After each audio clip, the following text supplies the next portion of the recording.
Support for WUWM podcast comes from Hop Harvest and Vine and Good Harvest Market in Pewaukee, part of One Destination, combining farm-to-table dining, local craft beers, and organic groceries under one roof. More at goodharvestmarket.com. From 89.7 WUWM, Milwaukee's NPR, this is Lake Effect. I'm Audrey Nowakowski. Today, we'll learn about a new book that explores the lives of people who identify as both conservative Christians and LGBTQ+.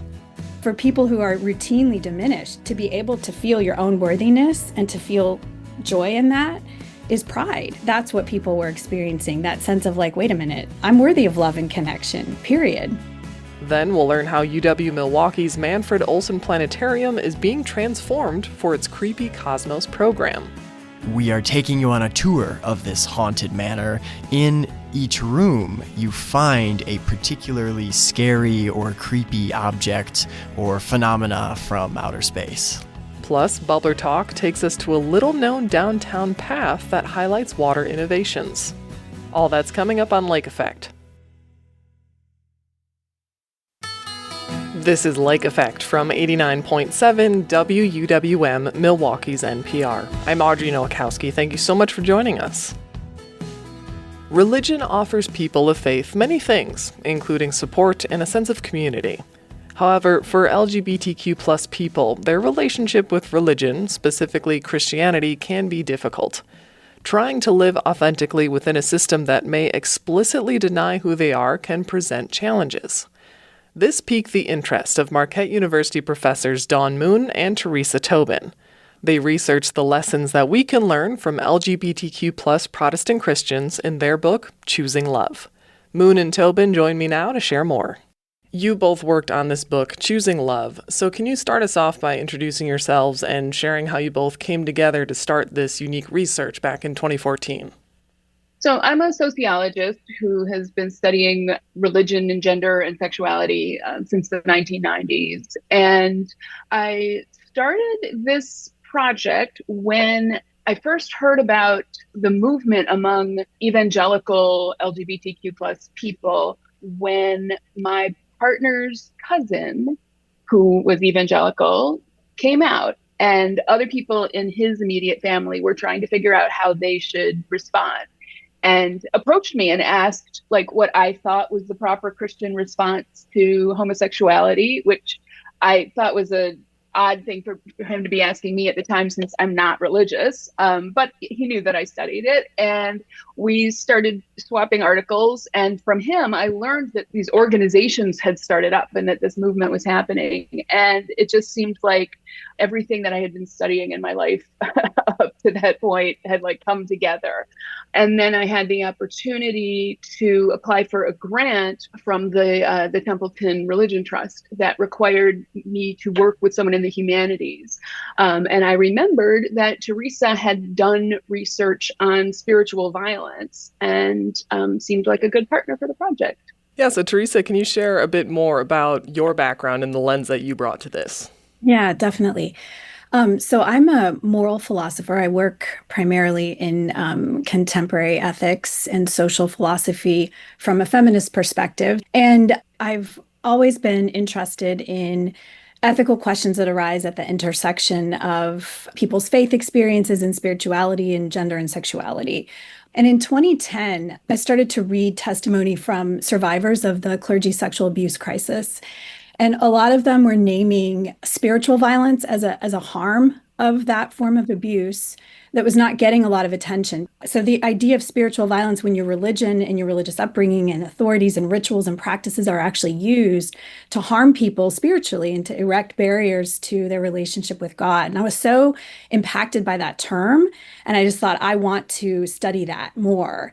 But when Dawn approached me with this grant opportunity that, gave birth to a whole new research project and trajectory.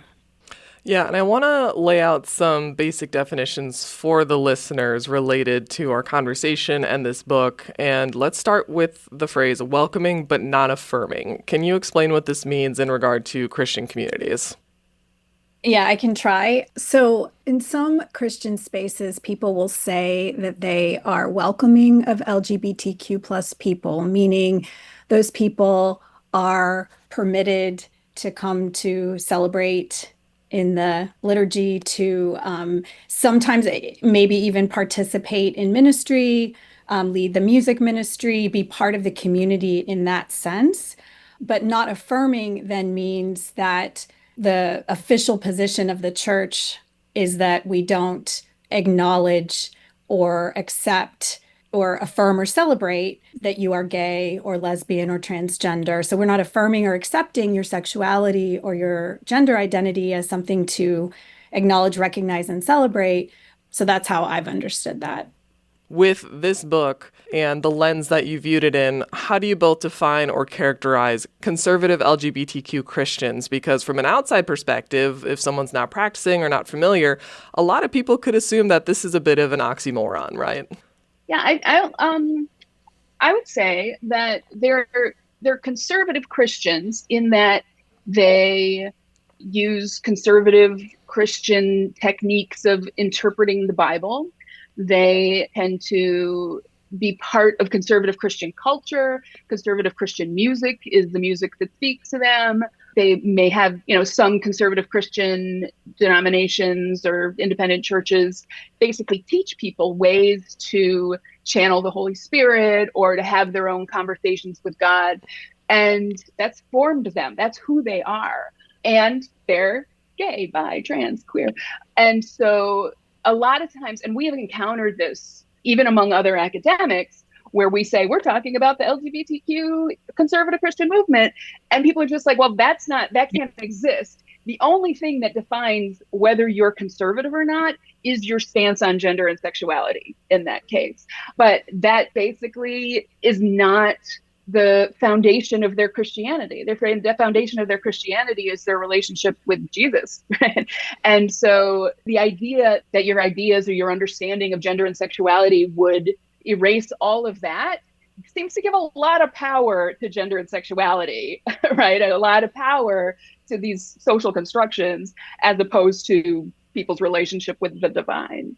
To kind of navigate this big water, right, of this area of study, the people you're talking to, you do focus on the significance of 4 emotions in the lives of LGBTQ plus Christians, which is shame, humility, pride, and love. And I'm hoping you both can share some sentiments that you heard over and over from people you interviewed, like some common themes. What are some of the main struggles or some of the main things that are bringing them together? One thing that started to become clear pretty early on was that an LGBTQ plus person had to constantly be displaying shame in order to be welcome in the group. And so we spent a lot of time looking at what is shame? It came up all the time. People were really trying to figure out how to navigate it. And scholars across a whole lot of disciplines, they all come down to the idea of shame being a fear of being unworthy of relationships. And so if you're having to constantly demonstrate to the people who matter most to you that you're unworthy of relationships in order for them to be willing to have a relationship with you and not just throw you out, then you're in this very difficult position where you're having to just constantly be like, I feel like they love me, but they don't love me. And I love them, but they don't want me too close to them because they think my capacity to love is dangerous to the people that I love. And, a number of people were told, you can't be around kids, or you can't lead worship, or you can't help people with the dance ministry or whatever it is, because your sin could infect them. Right? Or your sin could lead them to a place of doubt, and we can't have that. And that, constantly being told your capacity to love other people is dangerous. It just really led to a lot of the psychological distress and, feeling like life was not livable for a lot of people. Before we continue, I'm just going to take a moment to reintroduce you both. If you're just joining us on Lake Effect, I'm Audrey Nowakowski, speaking with Dawn Moon and Teresa Tobin, authors of Choosing Love. Their book explores how people can identify as both LGBTQ+ and conservative Christians. So one of the ways you examined how people came out of the other side of this sacramental shame that we were just talking about is through the unique lens of pride. So can you explain to me what you guys are looking at when it comes to pride in this community that's different from a typical Christian lens? I'll start with this one. And I can't talk about pride without talking about humility in this context. So I think for one of the things that's really important about what we learned was the connection between humility and pride. So a lot of the folks we talked to were taught from very, very early on that pride is a sin and that it's one of the deadliest sins, maybe the root of all sin, because they equate pride with arrogance, with sort of elevating yourself above God. And so pride was and is, and a lot of people talked about pride being something that could never be explored, let alone felt. So what we learned from folks was, for many, many people, the first step to healing seems to come through a kind of humility, which is an openness and prioritize what we can learn from our relationships to rethink ourselves and rethink what we know, or at least ask questions about it. And that led many people to experience a kind of a sense of their own fundamental goodness and worthiness. And that's the kind of pride we're talking about. So pride, relational pride, is a kind of confidence and joy in your basic human worthiness, that you're just worthy for love and relationship. It's not elevating you above anyone. It's just a basic sense of your own worthiness. And it's an emotion that I think a lot of people whose dignity isn't regularly called into question, whose existence isn't regularly called into question, take for granted. But for people who are routinely diminished, to be able to feel your own worthiness and to feel joy in that is pride. That's what people were experiencing, that sense of like, wait a minute, I'm worthy of love and connection, period. It's my birthright too. As authors diving into this topic, who do you feel is the audience for this book, or who do you ideally want to reach?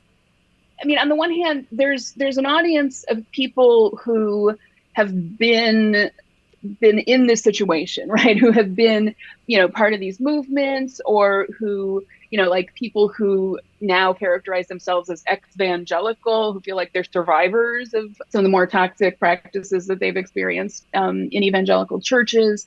And finding words for the experiences that they've had has been really helpful for a lot of people. So that's great. But not being a religious person myself, I really hope that people like me will want to read it too. Like, I'm queer. I left the church as soon as I could, basically.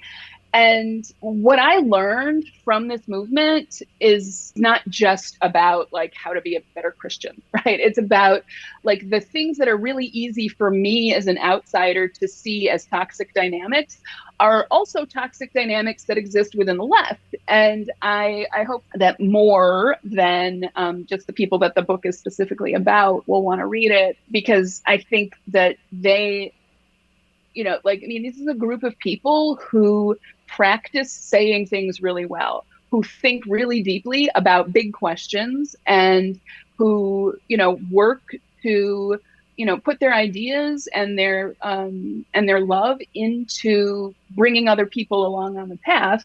And that path is sometimes liberating and life affirming, and you don't have to convert religions to learn from them.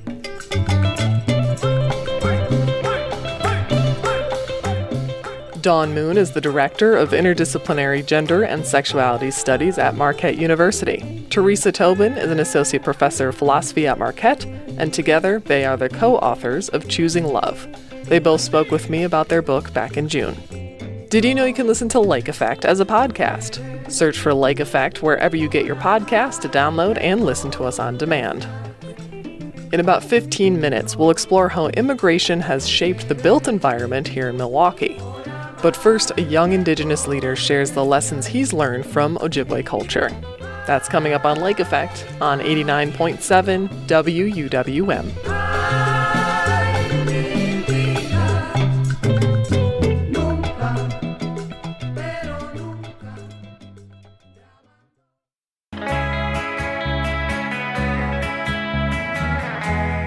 You're listening to Lake Effect on 89.7 WUWM. I'm Audrey Nowakowski. A couple of years ago, WUWM environmental reporter Susan Bentz met a young Indigenous leader in the making. Bazil Minogi-Jagabo Panik is a proud member of the Red Cliff Band of Lake Superior, Chippewa. He's now 25 years old and one of the first students in a new American Indian Studies PhD program at the University of Minnesota.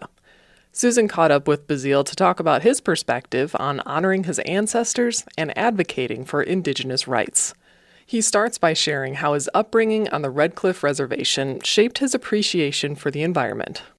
My younger sister and I were always outside. We were exploring the ravine, having fun in the backyard, and that appreciation for the environment around me and learning from it led me to some environmental work. And then from being around ceremony and the culture, I saw that there is a greater need to educate all peoples about Native American culture and ceremony, and that was a goal from a young age. So it influenced your path when you were an undergraduate, when you went off to college? Yeah. I went to Northern Michigan University. I got a Bachelor of Science in Native American Studies, and the two goals there were I was going to major in Native American Studies, and I was going to join the Native American Student Association. So I did both of those, had an amazing time. The professors provided a great foundation for me to build off of in my studies. So we're sort of zooming through a lot of experiences, but part of your work then, I believe, out of college initially was working for the Great Lakes. Yeah, Great Lakes Indian Fish and Wildlife Commission. During an undergrad, I had the amazing opportunity to listen to interviews that were conducted with elders and knowledge holders of tribes, and I got to transcribe them, so put them into written form, and that was an amazing job because I could just listen to all this knowledge that tribal members had shared with the commission, and incredibly important environmental knowledge, cultural history. So I just got to sit there, listen to the interviews, and put them into written form for their preservation. One amazing point of knowledge that I received from doing these interviews was the discussion on this indicator within the culture that deer are ready to harvest when we see fireflies for the first time. This is a cultural idea and point of knowledge that I think is just amazing, but because of climate change, these indicators and these relationships between beings is being affected. These things don't always line up anymore. Same thing with walleye being ready to harvest. Spring peepers is usually our indicator. They share with us that it is time to harvest walleye. I'm sure it's due to the temperature of the water and the weather that helps them to indicate when the walleye are ready to harvest. And that's also a point that is not aligning totally anymore because of climate change. So I think that through the course of your life thus far, you've already moved into teaching and sharing some of that rich knowledge, the perspectives that often others don't think about. And in one of those anecdotes that you shared with me, you mentioned framing the sharing of that information through the language of other beings. And in that case, you were talking about spiders, I think. For sure. I had talked about spiders. The word for spiders in Ojibwe is asabake-shi. So that literally translates to the net maker. And I was discussing how the language has so many intricacies embedded in it, and the relationship that we have to the environment is within the language. You have the idea of animacy, that referring to trees, animals, and even rocks as living beings provides a different way of thinking of them, a greater respect. Referring to them as relatives is incredibly important and just interesting. Thinking that the beings around us and the environment is related to us, it's just a whole nother way of thinking of things compared to the majority of people in Western society. So you think of yourself as being part of a generation of change makers. There's a lot riding on your generation. Do you see it that way? Yeah, I do see that there is a lot of pressure on our generation, but I think we are accepting that pressure. We are being resilient in the face of climate change and the effects that it has on our generation. We are realizing that this is something immediate that we need to deal with. Though it was brought on by past generations, we do realize we have the responsibility to act on it and to hopefully help the future generations and their experiences with the environment and the world. Is it challenging to take on that role as a young Indigenous person whose people across the centuries have lived in harmony or strove to live in harmony with their environment? Yeah, it is challenging recognizing the historical trauma that some of our generations carry. There's been a lot of efforts to oppress Indigenous peoples across centuries and across the world, but the resiliency carried by our ancestors is not just impressive, but it also shows our generations that we can also have that resiliency. We can also be resilient in the face of climate change and oppression and racism, and that we have the duty to honor them. We have the duty to say thank you for allowing us to be here today. I will try to do the same for future generations. So it is a lot of pressure, but we are standing on the shoulders of giants. So is there progress of Western science, the Western take, recognize that climate change is very real and that change must come? Do you feel the Indigenous perspective is being embraced?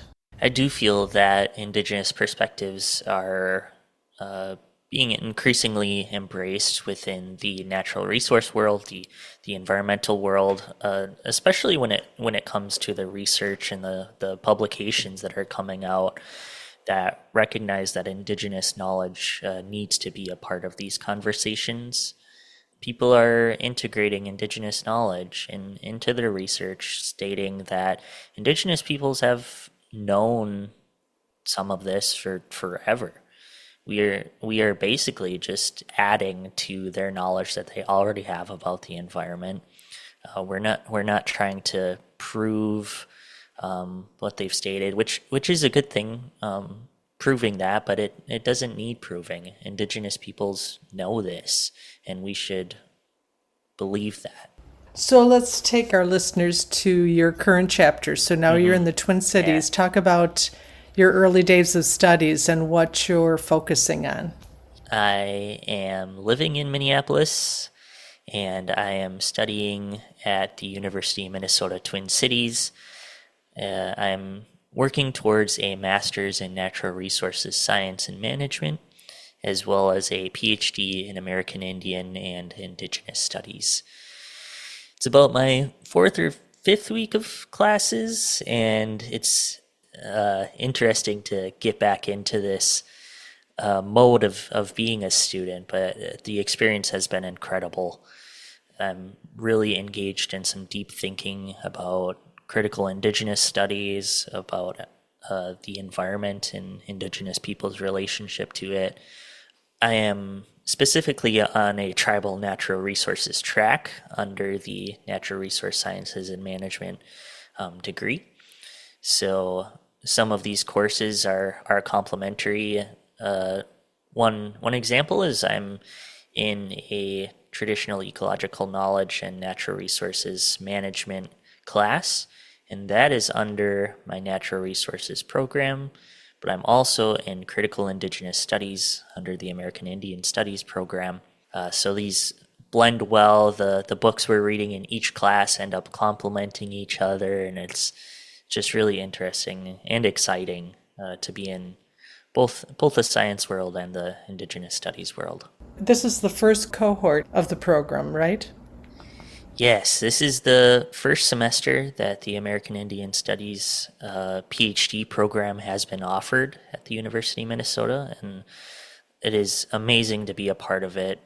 The American Indian Studies department at the University of Minnesota is the first American Indian Studies department in the United States, and to be a part of the first graduate program out of that department is just an incredible honor. So my thesis will focus on the return of cultural fire to Minnesota Point in Duluth, Minnesota. We have a grant from the Fish and Wildlife Service to implement this burn. The grant also includes education for the community to learn about Indigenous peoples, burning techniques, and knowledge. Will include collaboration between the Fond du Lac Band and the DNR and the city of Duluth, and there's a lot of people that have a role in making this happen, and we've gained some incredible support so far, and it's just an honor to be actually leading this project.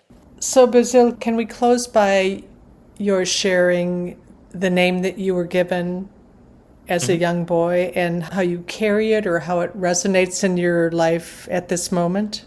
When I was just a few days old, I went through a traditional naming ceremony where a knowledge holder provides me with a name that was given through dreams and through consultation with the spirits.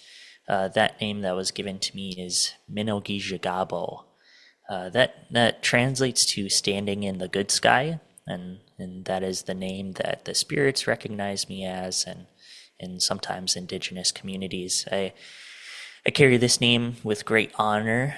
It's taken me a while to understand what it means to me, but I think in standing in the good sky, I need to be of good heart and mind in all the work that I do, and remembering the ancestors and the spirits that have given me this name, and do good work with it.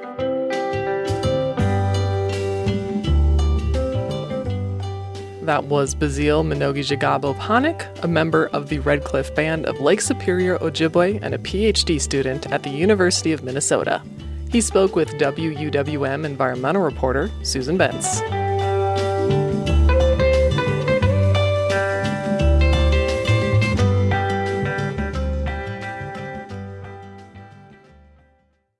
From Pabst Brewing to El Rey supermarkets, Milwaukee is shaped by immigrant communities past and present.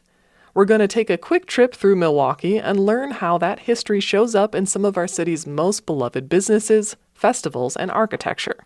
Here's WUWM reporter Catherine Kokel. Our guide for this journey is UWM professor of history Rachel Buff. We start with the numerous Indigenous peoples who lived here, where the rivers now called the Milwaukee, Menominee, and Kinnickinnick converged. So many native words and tribal names are now part of our state maps: Winnebago, Chippewa, and Ashwaubenon, to name a few. Even the word Milwaukee is likely derived from an Indigenous word. But settlers began to leave their mark too. Here's Rachel Buff. We have a French and a Métis, a mixed blood migration, and then some English folks coming in the 18th century as well. You can see it in Milwaukee's geography, like Yankee Hill. There are early, kind of English, white Anglo-Saxon Protestants that are some of the first settlers. Later, immigrant communities didn't just bring their names. They also brought their style of architecture and values. Polish immigrants to Milwaukee began arriving in the 1850s. Homes on the south side of the city show their influence.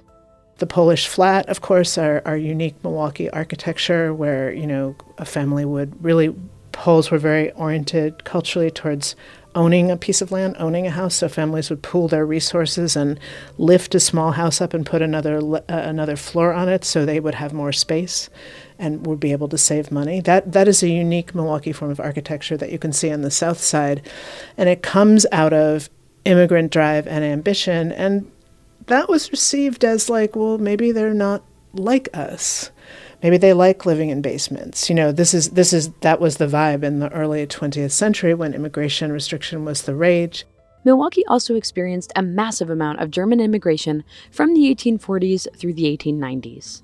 The city was once dubbed the German Athens, referencing the historic Greek city. German immigrants trained in politics became leaders in Milwaukee's socialist government, while entrepreneurs started breweries and tradesmen sold crafts and built businesses.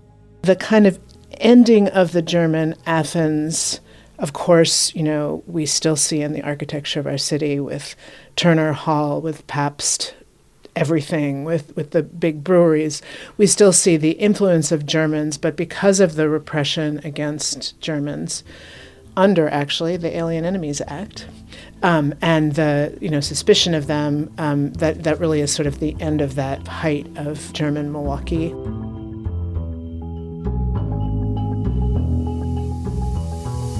After the start of the Mexican Revolution in 1910, Buff explains that Mexican immigrants started moving to Texas and eventually to Wisconsin. She says that churches on the south side of the city began to open their doors for the new arrivals. Sort of the transition of the south side of Milwaukee, which had been historically Polish. Again, you can still see that in the architecture, the churches, the businesses. But, you have those churches kind of keeping business going by having Spanish-speaking masses. More than 100 years later, Milwaukee's south side has transformed. Almost 70% of the residents on the near south side now identify as Hispanic or Latino, according to the U.S. Census. Buff says Milwaukee's map shows which immigrant communities were allowed to thrive and those that were left out.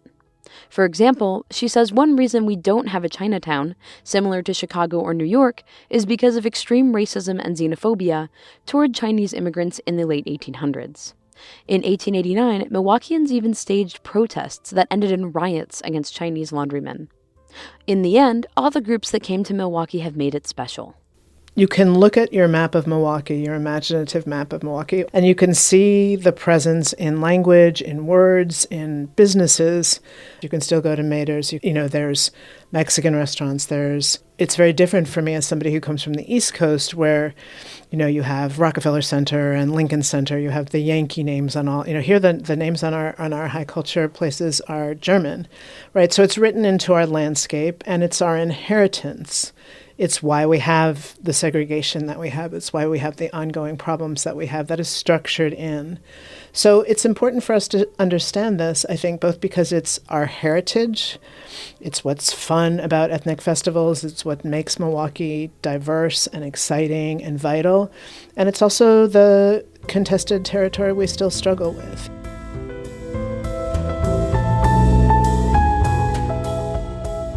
Today, Buff said she's excitedly following the opening of new Yemeni coffee shops and the growing Muslim American communities around the city. To see the contributions of Milwaukee's immigrant communities, both past and present, you don't need to look far. That was WUWM's Catherine Kokel. You can find more stories on the history of local immigration here in Wisconsin at WUWM.com. Coming up after the break, Bubbler Talk answers a listener question about a downtown walking path. But first, our astronomy contributor will join us to share what spooky season is like in space. Keep listening to Lake Effect on Milwaukee's NPR.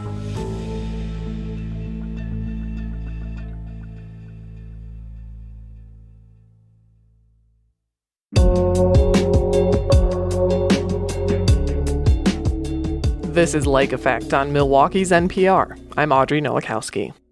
As we continue celebrating spooky season this month, perhaps you like to get a good scare by watching a horror movie set in space. But we don't need fictionalized versions of space to find it scary. There's already plenty of creepy celestial objects or phenomena that are real.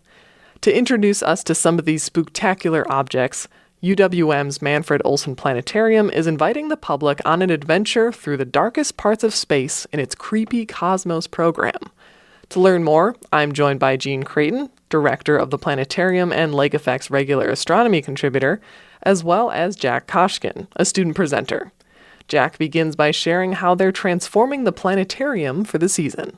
So we turn the Manfred Olson Planetarium into the Manfred Olson Manor. This, of course, has lots of fun decorations inside, and I and the co-presenter, Xander Struby, we dress up. We do get in costume for this, as last year we were an astronaut and a mission control specialist kind of combo. I think we'll at least start off with the same pairing this year. And the main through line of the show is that we are taking you on a tour of this haunted manor. In each room, you find a particularly scary or creepy object or phenomena from outer space. I love it. And this is largely a student-led production, right? Yes, it is. All right. So, Jean, normally, we're talking about the programs you're putting together. What's it like for you to take a step back and let your students take the lead? At first, it's nerve-wracking, but this is now our second season, and I saw, or our second time we're doing Creepy Cosmos in this capacity, and I built so much delight in what they did last time that I thought, let it go. Let somebody else have some fun. Yeah. And I think it also resonates with the students on campus as well. So I think it's great fun to watch them, spread their wings, explore ideas, and kind of have fun. And this question is for both of you. We'll start with you, Jack, though. What are your main takeaways from last year, having it be your first original programming that you're doing? What did you learn last year that influenced how you revisited this and put it together? What kind of changes or what worked well for you? What was your thought process about bringing this back? Yeah, so last year was really open ground because it was the first time, at least in my time as a presenter, that we had such a student-led production. And as Jean's saying, there was a lot of new stuff we were trying. We hadn't really worked in costumes and acting a little bit more than usual, and playing into a theme that's more than just a specific topic, as it were. And so we found that a lot of those things specific to the season and the vibe, if you will, worked really well, and I think did especially resonate with students. We sold out every single show last year, including some bonus ones that we sort of added kind of in the last minute during the week of. So we kept a lot of those elements. And then I think what we focused on going into this year was just trying to refine what we had done, because both Xander and I have a tendency to like to try and improvise and try new things. And so this time we wanted to pick the things that we felt were the strongest and the spookiest and the funniest, and really work on how to deliver those most effectively. And Jean, for you, I imagine this year was just a reaffirming that it's okay. The students got this, right? That's true, but I also wanted to give them more freedom. I saw one of the early rehearsals, and so just to put this in context, all our presenters, including me, also do a lot of school groups where there's a curriculum. You want to get to certain things. You want to be excited and excite and inspire your audience, but there is a curriculum. So I wanted to encourage thinking outside of that box. Don't tell me, show me kind of thing. And I encourage them that, wow, that was really cool. Do more of that. And I think that gave them permission to play a little more. Jack, you obviously know the ins and outs of this show. Can you preview for us, what's your favorite celestial object you're bringing up, or what's the most creepy to you? Anything you want to tease for the listeners? Oh, yeah. So my personal choice for creepiest object is the neutron star. And there's actually a few different other names that particular types of them can go by, which I detail a little bit in the program, but I find them the scariest because they're sort of like the less popularly appreciated cousin of a black hole. Okay. Black holes command a lot of the public's attention through science fiction and representations in movies, but a neutron star is the other result you can get when a supergiant star dies. And they create environments that are not just kind of mind-bending to imagine, but literally impossible to recreate in laboratories. They can spin hundreds of times a second like a blender. They can have magnetic fields so powerful that you could wipe all credit cards on Earth if we got too close. And if you tried to scoop a teaspoon out of one, it would weigh as much as Mount Everest. Wow. They are that dense. So they just, in almost every way, they just blow my mind. Yeah, it's almost incomprehensible. Exactly. It's like we know they exist. It's been studied, but yeah, how does that happen?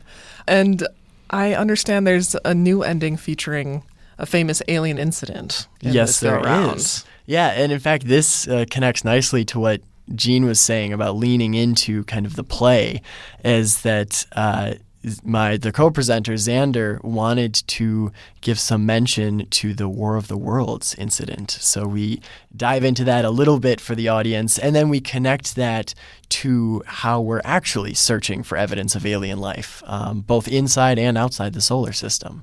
And both of those are, the War of the Worlds mention was not in last year's at all, and the really getting into some of how we're searching for aliens was also a little bit of a place we added this year, wanting to lean into that storytelling. With a student-led team, obviously students go through college, some graduate, or your team makeup, Jean, changes slightly every semester. So who or what is new that you're bringing into the show this year to ensure that you can keep this program going as long as it's student-led? Yeah, so in particular, Jean's team is always changing, but I know she knows this year is a particularly big change. We just happen to have a lot of synchronized graduations over the next couple semesters. And so as it turned out, going into this summer, we had someone who was, Leah, was primarily on the social media team and then started taking up a lot of design work to cover as we had fewer designers. So she became the lead designer for this year's round of Creepy Cosmos. And made some awesome changes. Some of the visuals are, I think, much better, and we have more of our skeleton friend Hal included. And then Xander and I have been working with Elena, who just joined our team, to be a presenter in tech. And so we've been working with her to get her experience in stargazing and running the machines in the planetarium. And she'll be with us for, I think, certainly most of, maybe all of the Creepy Cosmos shows in October. So this has been a particularly good show to work on, kind of that transition from one group of team members to the next. Well, she'll be the lead next year. Okay. Mm-hmm. Yeah. Excellent. Well, it sounds like it's a lot of fun to program and put together and then in turn deliver to audiences. What are you both most looking forward to for this month? Oh, yeah, just the excitement, just the general energy that there is. I remember last fall, every Friday coming in for work, other meetings to do at the planetarium hours and hours before the show, and then just feeling the excitement kind of ramp up as then, okay, Xander's changed into his costume, I've changed into my costume, we get the scary music going as people start lining up. And I think it's a really special atmosphere to create at the planetarium that only comes around once a year. And for you, Jean?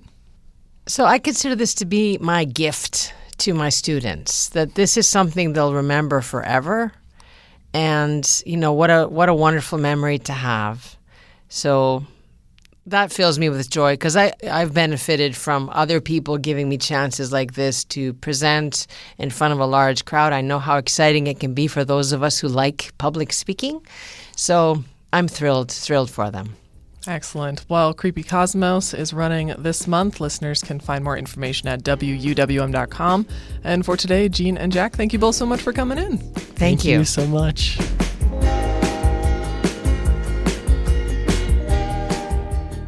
Jean Creighton is our regular astronomy contributor and the director of UW-Milwaukee's Manfred Olson Planetarium.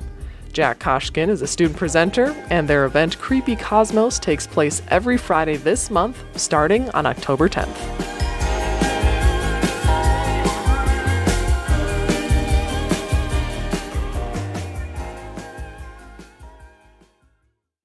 In our latest episode of Bubbler Talk, WUWM's Susan Benz takes us to a walking trail you may not have heard about. Bubbler Talk, quenching Milwaukee's thirst for knowledge. Diana Keel loves exploring downtown Milwaukee, its lakefront and nearby neighborhoods. But when Diana saw a sign that says Water Current Walking Tour, she was flummoxed. I had never heard of it. I saw the sign and I thought, well, where does this trail go? And how will people find it? So Diana turned to Bubbler Talk, and we turned to Alexis Lavadier. She was the water program manager for the City of Milwaukee's ECO, or Environmental Collaboration Office. We meet along the Menominee River next to the Harley-Davidson Museum. It's one of the stops along the Water Current walking tour. The idea for the tour blossomed back in 2019. They were planning the Democratic National Convention. We were thinking about what story we wanted to share with all the visitors, and water is a really big element of Milwaukee. The project stalled when the COVID-19 pandemic shifted the DNC to a mostly virtual event. But in 2022, the city and community partners picked up the project again. So we officially had our ribbon cutting at this very spot. I made fish-themed cookies. We had a lot of people here, but you're right. I don't know that a lot of people knew about it. The 3.5-mile trek features stops along the Menominee, its confluence with the Milwaukee River, the Inner Harbor, and spots in between. The tour aims to highlight ongoing efforts to protect and restore our shared waters and innovative water technologies being developed in Milwaukee. Arts at Large helped develop signage and artwork to guide and educate visitors along the way. To get a taste of the walking tour myself, I met Liz Sutton outside the UWM School of Freshwater Sciences. She's the outreach manager for the school, which is at the southeast end of the water trail. We are here in Harborview Plaza, and we're looking out at the inner harbor of Milwaukee. This sign is talking about Jones Island, which is right on the other side of the harbor. There's a huge long history. Not just that it's where our wastewater is cleaned, treated, and returned to Lake Michigan. It was a fishing village at one time. Indigenous populations were living there. Then a Polish group of people came through. It's actually a peninsula, even though it's called Jones Island. Sutton and I trek west on Greenfield, then north onto 2nd Street. We pause at Rockwell Automation, where 8 stories above, a 49,000-square-foot rooftop garden stands ready to capture rainwater and offer extra benefits. They added in a beehive so that all of those plants could be pollinated, because naturally bees won't travel up that high.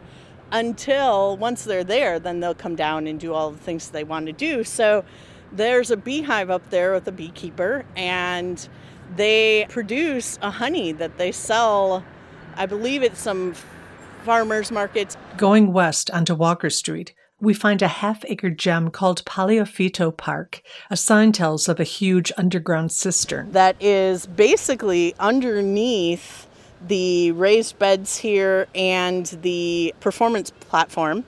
The community helped put it in. Each sign stands 4 feet tall and shares water stories along the trail. The podium-shaped steel signs were made by Bradley Tech High School welding students. The project meant a lot to them, according to Kristen Steinbach-Holtz. She was the school's industrial liaison. Bradley Tech students got to help install the signs and were part of the ribbon cutting too. To get them outside and get them connected to some of our school's neighbors was positive, and let them know that they were contributing. There was a place for their talent. And I think also just to be part of this larger movement to try to promote the resources in Milwaukee. Artist Marina Lee designed a series of 3-foot diameter mandalas that decorate sidewalks along the route. I met Lee on the trail. It's balanced. It's just all about a circle and everything is connected. The water drops create a clockwise motion, and that's because that's the way the sun goes. She also painted footprints with a water drop motif to guide walkers between the mandalas. Lee has done lots of public art projects and says this one is one of her favorites. It's not a in-your-face project. It's there if you notice it, and then eventually you might catch on to what's going on and keep following them, which to me is fun. There are unexpected treasures you'll find along the way. A massive mural depicts wildlife and fish that inhabit our waters. Our tour ends south of the public boat launch at Boone and Crockett. Beyond food trucks and picnic tables, you're treated to a spectacular view of the Home Bridge and Lake Michigan beyond. Liz Sutton says, it's a really great example of the recreation that also happens in our harbor. You can go and take out one of the boats and go out in the inner harbor and the rivers. There's also a kayak rental area here. This is also a great place for when the Hoan Bridge is lighted. They do some different lighting schemes. This is a great place to see that. Probably one of the best.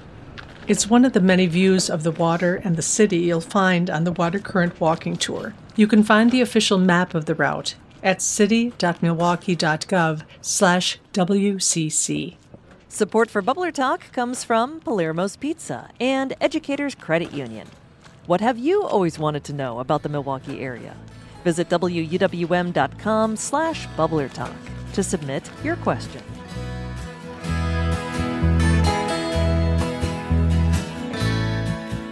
You can join WUWM for Bubbler Talk Trivia on October 28th at Pilot Project Brewing. More information and registration for the event is at wuwm.com. And that's Lake Effect for today. I'm Audrey Nowakowski. Joy Powers, Sam Woods, and Excrit Nunez join me in producing Lake Effect each week with help from Graham Thomas. Becky Mortensen is our executive producer. Emily Files helps edit the show. We also heard from Mayan Silver, Susan Bentz, Catherine Kokel, and Jimmy Gutierrez from the WUWM News team this week. Jason Reevy is our studio engineer. Michelle Maternowski is our digital manager. Valeria Navarro Villegas is our digital editor. Trapper Shep wrote our theme music. If you've missed any of Lake Effect this week, you can find all of our conversations at wuwm.com. If you'd like to take the show on the go, simply download the Lake Effect podcast wherever you listen to your podcasts. Join us again on Monday at noon for the first installment in a series about Milwaukee's Yemeni coffee shops. That's on Monday, but for today, thank you so much for joining us right here on listener-supported 89.7 WUWM, Milwaukee's NPR.